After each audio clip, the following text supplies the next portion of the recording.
2 లక్షల ఉద్యోగాలు ఇస్తామని కాంగ్రెస్ ప్రభుత్వం హామీ ఇచ్చిందని, యువతకు ఉద్యోగాలు ఎప్పుడు ఇస్తారని బీఆర్ఎస్ వర్కింగ్ ప్రెసిడెంట్ కేటీఆర్ అన్నారు.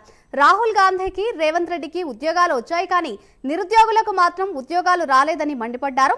నిరుద్యోగులను అవమానించేలా రేవంత్ రెడ్డి వ్యాఖ్యలున్నాయని కేటీఆర్ అన్నారు.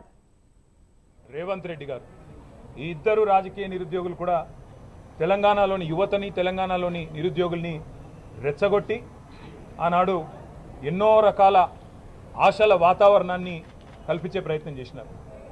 పుంకాను పుంకాలుగా పేజీలకు పేజీల నిండా మేము రాగానే 2 లక్షల ఉద్యోగాలు మొదటి సంవత్సరంలోనే మేము నింపుతాము, ప్రభుత్వ ఉద్యోగాలు 2 లక్షల కొలువులు ఇస్తామని చెప్పి పత్రికల్లో full page ads, job calendar అని చెప్పి తేదీలతో సహా ఏ పోస్టుకు ఏ రోజు మేము నోటిఫికేషన్ ఇస్తామని చెప్పి మొత్తం జాబ్ క్యాలెండర్నే నమ్మదగే విధంగా నమ్మబలుకుతూ పుంకాన్ పుంకాలుగా ఫుల్ పేజ్ యాడ్స్ ఇచ్చినారు.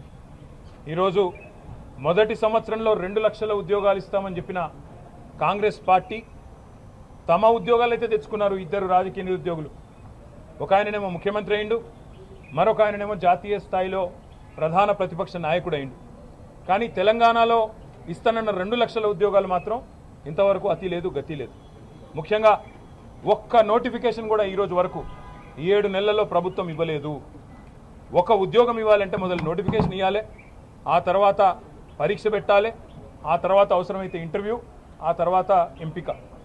కానీ ఈరోజు వరకు ఈ కొత్త ప్రభుత్వం వచ్చిన తర్వాత, కాంగ్రెస్ ప్రభుత్వం వచ్చిన తర్వాత ఒక్కటంటే ఒక్క నోటిఫికేషన్ కానీ, ఒక్కటంటే ఒక జాబ్ కానీ ఇయ్యని మాట వాస్తవం. ఒక్క ఉద్యోగం కూడా ఈరోజు వరకు ఈ ప్రభుత్వం ఇవ్వలేదు.